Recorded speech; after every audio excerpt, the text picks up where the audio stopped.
Good morning students. I welcome you again in our SD online classes. जैसा कि आप सब जानते हैं कि हम लेसन 4th कर रहे हैं जो कि मेटल्स और नॉन मेटल्स पर से रिलेटेड है। इसमें हम लास्ट क्लासेस में फिजिकल प्रॉपर्टीज़ हम कर चुके हैं और केमिकल प्रॉपर्टीज़ भी हम कर चुके हैं, जिसमें कि वाटर के साथ रिएक्शन और ऑक्सीजन के साथ रिएक्शन।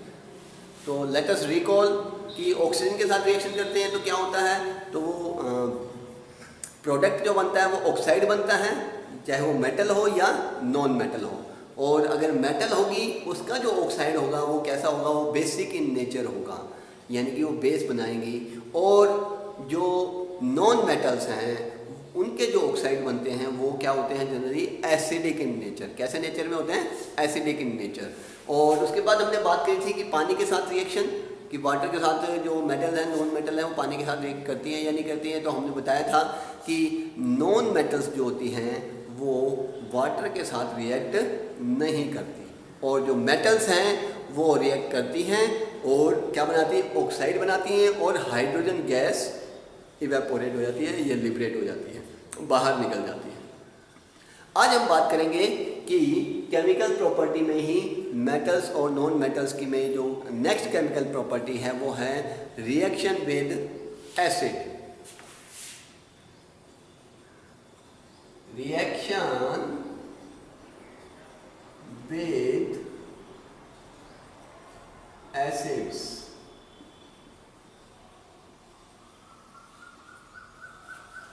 लास्ट का जो हमने बताया था कि पानी के साथ रिएक्शन, तो उसमें भी हमने आपको एक बात बताई थी कि कुछ मेटल्स जो होती हैं वो बड़ी जल्दी सी विगोरसली रैपिडली रिएक्ट करती हैं और हाइड्रोजन गैस बन जाती है और उनके ऑक्साइड बन जाते हैं। कुछ गैसेज, कुछ मेटल्स ऐसी हैं जो कि बहुत ही धीरे धीरे रिएक्ट करती हैं, स्लोली रिएक्ट करती हैं।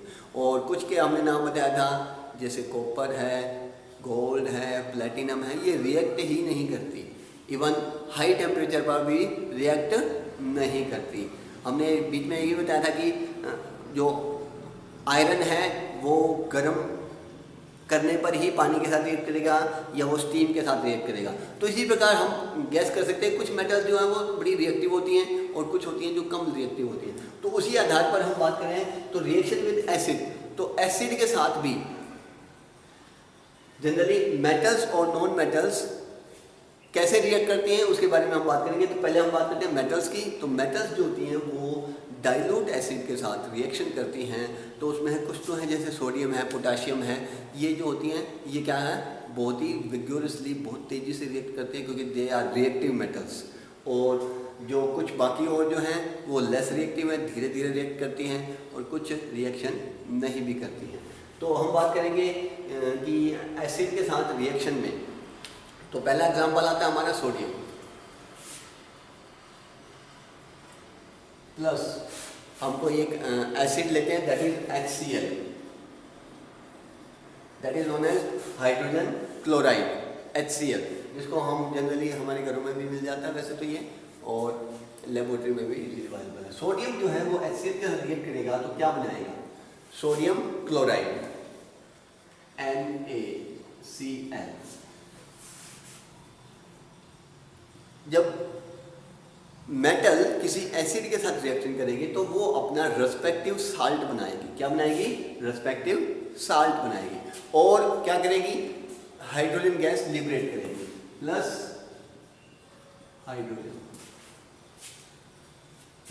Hydrogen gas. तो हम इसको क्या करते हैं, बैलेंस करते हैं, 2 सोडियम के और 2 क्लोरीन के और हाइड्रोजन के 2, दैट इज सोडियम क्लोराइड और हाइड्रोजन गैस। नेक्स्ट एग्जांपल लेते हैं दैट इज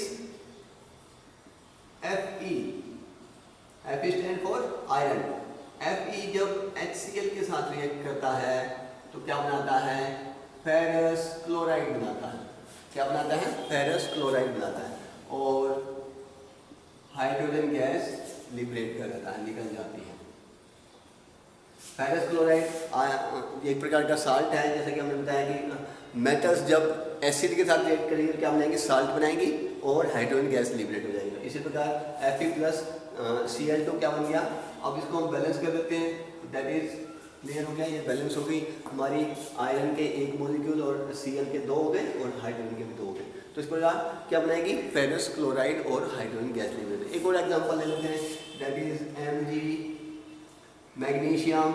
यदि हम उसको दूसरा के एसिड हमारा दैट इज SO4 ये रिएक्ट करता है तो क्या बनाता है MgSO4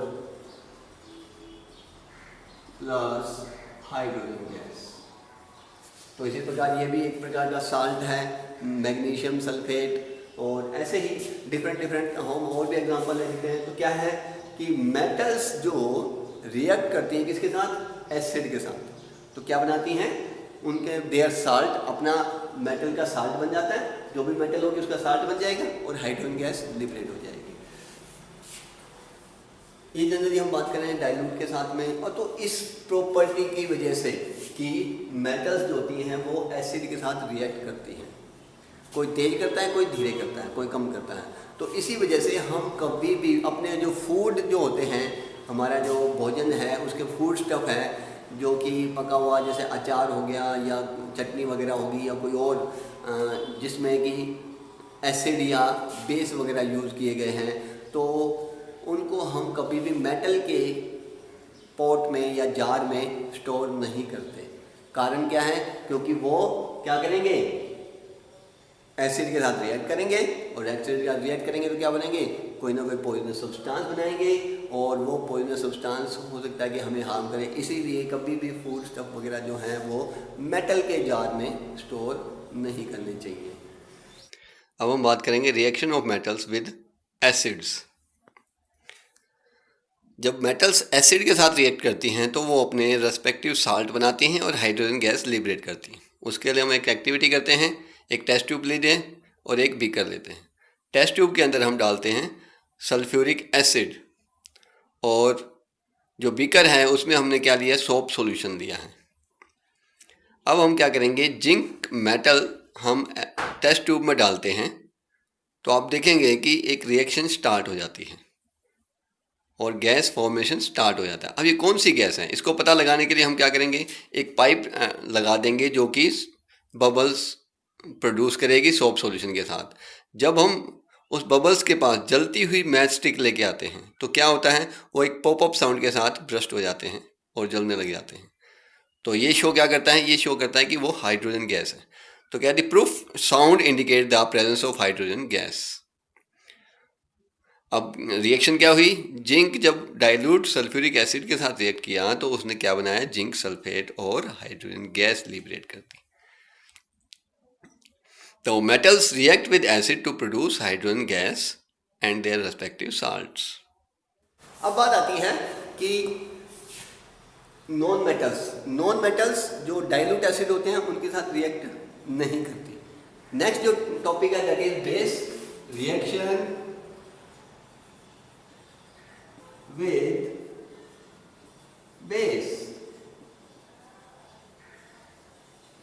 बेस के साथ मेटल्स रिएक्ट करती हैं, लेकिन बहुत ही स्ट्रोंग होगा बेस। तो कुछ मेटल्स हैं जो कि रिएक्ट करती हैं, जैसे एल्यूमिनियम है, जिंक है, लेड है, ये स्ट्रोंग बेस के साथ रिएक्ट कर देती हैं और हाइड्रोजन गैस लिबरेट करती हैं। बट अब हम बात करेंगे नॉन मेटल्स की। तो नॉन मेटल्स जो होती हैं इनका बिहेवियर जो होता है थोड़ा सा कॉम्प्लेक्स है, जिसके बारे में हम नेक्स्ट क्लासेस में स्टडी करेंगे। अब हम बात करेंगे मेटल्स की रिएक्शन बेस के साथ में। तो मेटल जो हैं वो बेस के साथ जब रिएक्ट करती हैं तो वो हाइड्रोजन गैस ही लिबरेट करती हैं। इसके लिए हम एक एक्टिविटी कर सकते हैं। एक्टिविटी में हम क्या करेंगे, एक टेस्ट ट्यूब लेंगे, उसके अंदर हम थोड़ा सा सोडियम हाइड्रोक्साइड जो कि एक बेस है वो डालते हैं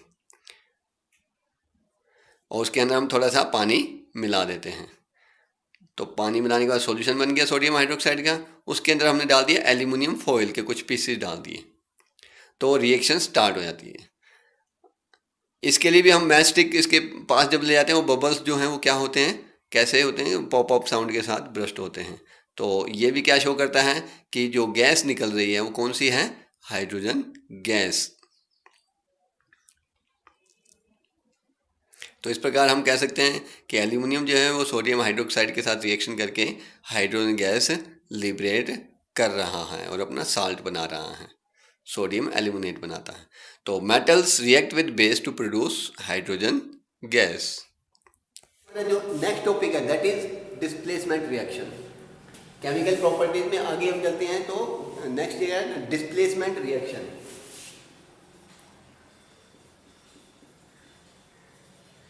डिस्प्लेसमेंट रिएक्शन, अब ये क्या होती है? डिस्प्लेसमेंट रिएक्शन क्या होता है? अब जैसे कि वर्ड से पता चल रहा है डिस्प्लेस, ऐसी रिएक्शंस जो कि अपने ओरिजिनल मॉलिक्यूल को खुद तो रिएक्ट हो जाए और दूसरे को बाहर निकाल दे, डिस्प्लेस कर दे। तो ऐसी जो रिएक्शन होती है उनको हम बोलते हैं डिस्प्लेसमेंट रिएक्शन। जैसे हमने 7th क्लास में इसके बारे में स्टडी किया था कि डिस्प्लेसमेंट रिएक्शन होती है दो तरह की, एक तो सिंगल डिस्प्लेसमेंट और एक होती है डबल डिस्प्लेसमेंट रिएक्शन। तो जनरली इसमें वही आता है कि जो एक मेटल दूसरी मेटल को डिस्प्लेस कर देती है। जैसे फॉर एग्जांपल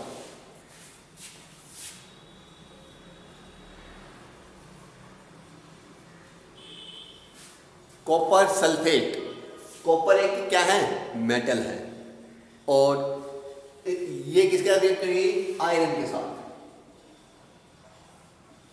तो प्रोडक्ट क्या बनता है हमारा? FeSO4 प्लस कॉपर जो होता है वो डिस्प्लेस हो जाता है, Cu।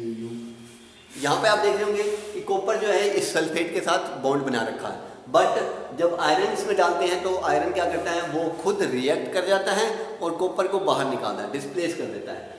आयरन सल्फेट बन गया और क्या निकाल दिया? कॉपर को उसने बाहर कर दिया, डिस्प्लेस कर दिया। तो इस प्रकार की जो रिएक्शंस होती हैं वो डिस्प्लेसमेंट रिएक्शन होती हैं। आपके सामने एक टेबल आ रही है, इस टेबल में आप ध्यान से देखेंगे तो इसमें एक रिएक्टिविटी सीरीज दे रखी है। रिएक्टिविटी सीरीज यानी कि कौन सी मेटल जो है वो ज़्यादा रिएक्टिव है और कौन सी कम रिएक्टिव है। तो इसमें पहला नाम आता है पोटेशियम का। पोटेशियम का सिंबल क्या है? K। और इसी प्रकार उसके बाद नेक्स्ट है सोडियम, फिर barium, calcium, magnesium, aluminium, zinc, iron, nickel, tin, lead, hydrogen, copper, mercury, silver और गोल्ड। तो इस प्रकार से हमने क्या बना रखा है? एक रिएक्टिविटी सीरीज बना रखी है। सबसे ऊपर जो हमने पोटेशियम लिखी है दैट इज़ मोर रिएक्टिव, और जो सबसे नीचे है दैट इज़ प्लेटिनम या गोल्ड। गोल्ड के बाद प्लेटिनम का नंबर आता है। तो ये कौन सी हैं? लेस रिएक्टिव हैं, बहुत ही कम रिएक्ट करती हैं। तो इस रिएक्टिविटी सीरीज के आधार पर हम बता सकते हैं कि कौन सी मेटल किसको डिस्प्लेस करेगी। इसके लिए एग्जांपल हमने आपको दिया था कॉपर सल्फेट, जो आयरन जो है उसको डिस्प्लेस कर देता है। तो इसका मतलब क्या हुआ? आयरन जो है वो ज़्यादा रिएक्टिव है, किसकी बजाय? कॉपर की बजाय। आप एक बार सीरीज देखिए, उसमें देखिए आयरन जो है मोर रिएक्टिव देन कॉपर। इसी प्रकार जिंक, अगर हमने ZnSO4 दिया और उसमें हमने क्या डाला? आयरन डाला, रिजल्ट क्या आना चाहिए? आप एक बार जरा टेबल देखिए और फिर मुझे बताइए कि क्या रिजल्ट आएगा इसका। आप देखेंगे इसमें नो रिएक्शन। अब गैस करिए क्यों ये रिएक्शन क्यों नहीं हुई? क्योंकि जिंक जो है वो ज़्यादा रिएक्टिव है और आयरन जो है वो कम रिएक्टिव है। तो इसलिए क्या होगा? स्ट्रॉन्ग बॉन्ड है इसका, छोड़ेगा नहीं आसानी से। तो क्या है, जैसे आप इसको कह सकते हैं कि जो एक तगड़ा पहलवान है वो कमज़ोर को हरा देता है। तो ये पहले ही तगड़ा है और कमज़ोर उसको हरा नहीं पाता, इसलिए इसमें कोई रिएक्शंस नहीं होती। इसी प्रकार अगर हम बात करें तो और एक और एग्जांपल हम साथ में ले सकते हैं। नेक्स्ट एग्जांपल ले लेते हैं, दैट इज अगर कॉपर सल्फेट है उसमें हमने क्या डाला? Zn डाला, तो क्या होना चाहिए? नो रिएक्शन और reaction, make a reaction, reaction करेगा। तो क्यों? क्योंकि Zn जो है मोर रिएक्टिव है देन कॉपर, तो क्या करेगा, कॉपर को डिस्प्लेस कर देगा। तो क्या बना देगा यहाँ पे ZnSO4 + Cu, तो इसमें कॉपर को डिस्प्लेस कर दिया। तो आई थिंक क्लियर हो गया होगा डिस्प्लेसमेंट रिएक्शन क्या होती है, जिसमें कोई एक एलिमेंट दूसरे साल्ट में से दूसरी मेटल को डिस्प्लेस कर दे। तो ऐसी जो रिएक्शंस होती हैं वो क्या कहलाती हैं, डिस्प्लेसमेंट रिएक्शंस कहलाती हैं। जो स्ट्रॉन्ग मेटल है वो लेस रिएक्टिव मेटल को, यानी कि मोर रिएक्टिव मेटल है वो लेस रिएक्टिव मेटल को डिस्प्लेस कर देती हैं और अपना बॉन्ड बना लेती हैं। तो इस प्रकार की जो रिएक्शंस होती हैं उसको हम बोलते हैं डिस्प्लेसमेंट रिएक्शन। तो आपके सामने एक रिएक्शन आ रही है, उसको आप जरा ध्यान से देखिए और इसमें आपको पता लग जाएगा कि क्या चीज़ थी और क्या डिस्प्लेस हो गया।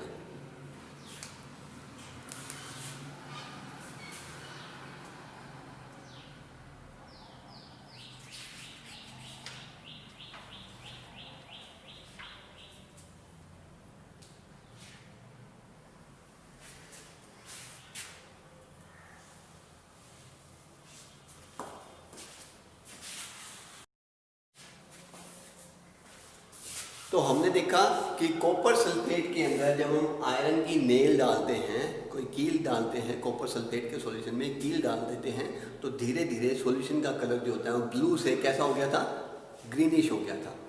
अब इसका मतलब क्या हुआ, वो ग्रीनिश क्यों हो गया, क्योंकि उसने क्या बना दिया, फेरस सल्फेट बना दिया, आयरन का सल्फेट बना दिया। और यहाँ पर कॉपर जो था, जो कि ब्लू कलर का था कॉपर सल्फेट, वो कलर चेंज होकर कॉपर डिस्प्लेस हो गया, इसलिए उसका कलर चेंज हो गया। Thank you for today's. आपको इसके आधार पर कुछ क्वेश्चन आंसर दिए जाएंगे, वो क्वेश्चन आंसर आपको सोल्व करने अपनी रफ नोटबुक